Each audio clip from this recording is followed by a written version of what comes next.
हनुमान् श्रीपदो वायुपुत्रो रुद्रो नघोजरः अमृत्यवीरवीरश्च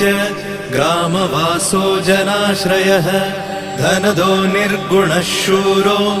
वीरो निधिपतिर्मुनिः पिङ्गाक्षो वरदो वाग्मी सीताशोकविनाशकः शिवः शर्वत्परो व्यक्तो व्यक्तो धराधरः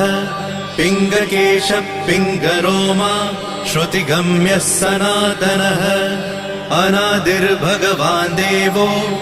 विश्वहेतुर्जनाश्रयः आरोग्यकर्ता विश्वेशो विश्वनाथो हरीश्वरः भर्गो रामो रामभक्तः कल्याणप्रकृतिस्थिरः